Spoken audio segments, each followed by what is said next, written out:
আমার একটা নতুন ভিডিওতে তোমাদের অনেক অনেক স্বাগত, অনেক অনেক ভালোবাসা। কাছে দূরে সকল বন্ধুদের অনেক অনেক ভালোবাসা। আজকে আমি তোমাদের চন্দ্রমল্লিকা গাছে কুড়ি আসার পর কি পরিচর্যা করব সেটাই তোমাদের সঙ্গে শেয়ার করব। দেখো আমার চন্দ্রমল্লিকা গাছগুলোতে খুব সুন্দর কুড়ি চলে এসেছে। এবার কুড়ি আসলেই তো হবে না, এগুলো পরিচর্যা দরকার। এখন কি পরিচর্যা করব কুড়ি আসার পরে সেটাই তোমাদের সঙ্গে শেয়ার করব। চলো দেখতে থাকো, আশা করি ভালোই লাগবে।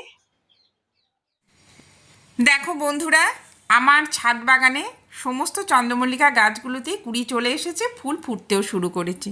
শুধু আমার না, সমস্ত ছাদ বাগানীদের ছাদ বাগানে চন্দ্রমল্লিকা গাছের কুড়ি চলেও এসেছে, ফুল ফুটতেও শুরু করেছে। এই সময় আমাদের কিছু জিনিসের অবশ্যই খেয়াল রাখতে হবে। আমাদের দেখতে হবে চন্দ্রমল্লিকা গাছগুলো রোগ পোকার আক্রমণ হয়েছে কিনা, জাপ পোকা, লেদা পোকা, মিলিবাগের আক্রমণ হয়েছে কিনা সেটা আমাদের লক্ষ্য করতে হবে।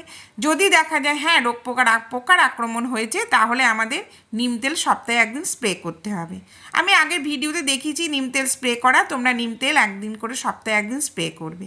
যদি নিম তেল ছাড়া যদি কেমিক্যাল কীটনাশক তোমরা দিতে চাও তাহলে তোমরা দিতে পারো, কোনো অসুবিধা নেই। আমার নিম তেল আছে, ওই জন্য আমি নিম তেলটাই দিয়ে থাকি। আর যদি দেখি ছত্রাকের আক্রমণ হয়েছে, মানে ফাঙ্গাসের আক্রমণ হয়েছে, পাতা হলুদ হয়ে যাচ্ছে, গাছ নেতিয়ে যাচ্ছে, এরকম যদি হয়ে থাকে তাহলে অবশ্যই সাপ পাউডার জলে গুলে সপ্তাহে একদিন করে দিয়ে দেবো, ব্যাস। আর কি লক্ষ্য করতে হবে বলো তো, আমাদের গাছগুলো খুব চড়া রৌদ্রে আর রাখা হবে না। যেখানে দিনে 3 থেকে 4 ঘন্টা রোদ পাবে সেখানে আমাদের গাছটাকে, টবগুলোকে রাখতে হবে। আগে যেখানে দিনে 6 থেকে 7 ঘন্টা রৌদ্রে আমরা রাখতাম, সেটা আমরা করব না। আমরা যেখানে কম রোদ্দুর পাই টবগুলোকে সেখানেই রাখবো। কেননা যত রোদ্দুর কম পাবে ততই এখন চন্দ্রমল্লিকা ফুলের রঙগুলো নষ্ট হবে না, রঙটা অনেক দিন ভালো থাকবে। এত মাস ধরে যখন কষ্ট করে চন্দ্রমল্লিকা ফুল ফুটলো, তখন কিছুদিন চন্দ্রমল্লিকা ফুলের সৌন্দর্য আমরা উপভোগ করি, তাই না? ওই জন্যই পারলে ছায়াতেও রাখতে পারো, কোনো অসুবিধা নেই। আর কি করতে হবে বলো তো, চন্দ্রমল্লিকা গাছগুলোকে আমাদের লক্ষ্য করতে হবে টবের দূরত্ব বজায় রাখা। এটা অবশ্যই আমাদের করতে হবে। এটা দেখতে হবে যাতে টবগুলো একটার সঙ্গে একটা যেন লেগে না থাকে। কেননা চারিদিকে কুড়িগুলো রোদ্দুর পাবে, আলো বাতাস পাবে, তাহলেই ফুটতে শুরু করবে। নইলে কখনো দেখা যাবে কি বলো তো, যে আমাদের ওপরের কুড়িগুলো ফুটে গেছে কিন্তু তলার দিকে কিছু কুড়ি আমাদের ফোটেনি। দেখো আমিও টবগুলোকে একটু দূরে দূরে রেখেছি, আমার আগে কাছে ছিল, এবার টবগুলোকে আমি যেখানে কম রোদ্দুর পাই সেখানে নিয়ে এসেছি। আগে যেখানে 6-7 ঘন্টা রোদ্দুর পেতো সেখান থেকে সরিয়ে যেখানে 3-4 ঘন্টা রোদ্দুর পাই সেখানে সমস্ত টবগুলোকে আমি রেখেছি, এবং একটা টবের সঙ্গে একটা টবের দূরত্ব বজায় রেখে। এটা তোমরা অবশ্যই করবে, কেননা এত কষ্ট করে যখন চন্দ্রমল্লিকা গাছ আমরা তৈরি করি, তারপর যখন ফুল ফোটে তখন সমস্ত কুড়িগুলো যদি একসঙ্গে না ফোটে তাহলে তো দেখতেও ভালো লাগে না। ওই জন্যই আমি এটা তোমরা অবশ্যই করবে। দেখো আমার চন্দ্রমল্লিকা কিছু কিছু ফুটতেও শুরু করেছে, সাদা লালটা অনেকটাই ফুটতে শুরু করেছে। তো তোমরাও অবশ্যই ছাদ বাগানে চন্দ্রমল্লিকা লাগাও। আর এইটা আমাদের লক্ষ্য করতে হবে কি বলো তো, টবের মাটি যেন সবসময় ভিজে থাকে, মাটি যেন একদম শুকিয়ে না যায়। মাটি যদি শুকিয়ে যায় তাহলে চন্দ্রমল্লিকা গাছে কুড়িগুলো ভালোভাবে ফুটবে না, গাছও নেতিয়ে পড়বে। দেখো সমস্ত টবগুলোকে আমি লক্ষ্য করো যে সমস্ত টবের মাটি আমার ভিজে আছে। এটা তোমরা অবশ্যই লক্ষ্য করবে।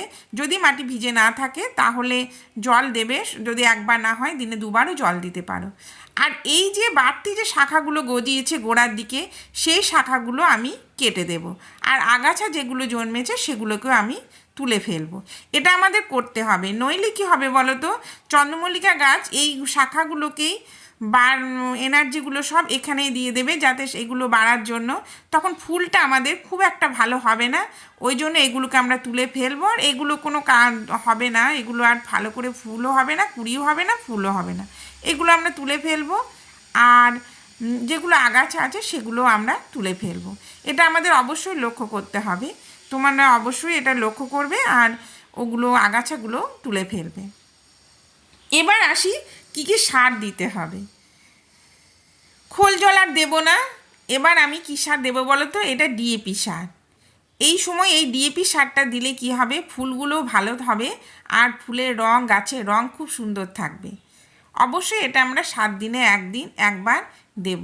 তোমরা চাইলে এটা মাটিতেও দিতে পারো, আবার জলের সঙ্গে মিশিয়েও দিতে পারো।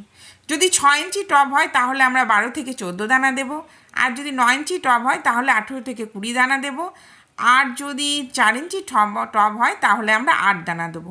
এই হিসাবে দেব, কিছু কম বেশি হলে কোনো অসুবিধা নেই। আর তোমরা চাইলে জলে গুলেও দিতে পারো। জলে গুলে যদি আমি দিই তাহলে সকালে এটা ভিজিয়ে রাখতে হবে, আর বিকেলবেলায় এটা দিতে হবে, সঙ্গে সঙ্গে এটা ভিজবে না। ব্যাস, আমি তো দেখিয়ে দিলাম কিভাবে তোমরা চন্দ্রমল্লিকা গাছের কী সার দেবে, কিভাবে দেবে। তোমরা এরকমভাবেই দাও। দেখো, আমি শুরু করেছি, আমি খুব ভালো ফল পেয়েছি। এবার আমার চন্দ্রমল্লিকা গাছে খুব ভালো কুড়ি এসেছে, এবং অবশ্যই ফুল ফুললে সে আপডেট তোমাদের সামনে আমি নিয়ে আসবো। মাটিতে যখনই সারটা দেবো তখনই মাটিটা আলগা করে সারটা মাটির সঙ্গে মিশিয়ে দিতে হবে। এইটা যদি জলের মধ্যে দিই তাহলে সে সমস্যা নেই, কিন্তু যদি মাটির মধ্যে দিই, টবের মাটিতে দিলে টবের মাটিগুলো একটু আলগা করে সারটা মাটির সঙ্গে মিশিয়ে নিতে হবে। তাহলে কি হবে বলো তো, ভালোভাবে মিশে যাবে। জল দিলেই তখন গাছ খুব ভালোভাবেই সারটাকে নিতে পারবে। ব্যাস, চন্দ্রমল্লিকা গাছ আমাদের বাগান আলো করে, ছাদ বাগান আলো করে ফুটে থাকবে, দেখতেও খুব ভাল লাগবে আর মন ভরে যাবে। এতদিন ধরে কষ্ট করে যে চন্দ্রমল্লিকা লাগালাম তার ফল এখন পেতে চলেছি। ঠিক আছে, এতক্ষণ ধরে আমার ভিডিও দেখার জন্য তোমাদের অনেক অনেক ভালোবাসা। দেখা হবে একটা নতুন ভিডিওর সঙ্গে। অসংখ্য ধন্যবাদ, তোমরা এভাবেই আমার পাশে থেকো। আবার আসছি একটা নতুন ভিডিওর সঙ্গে।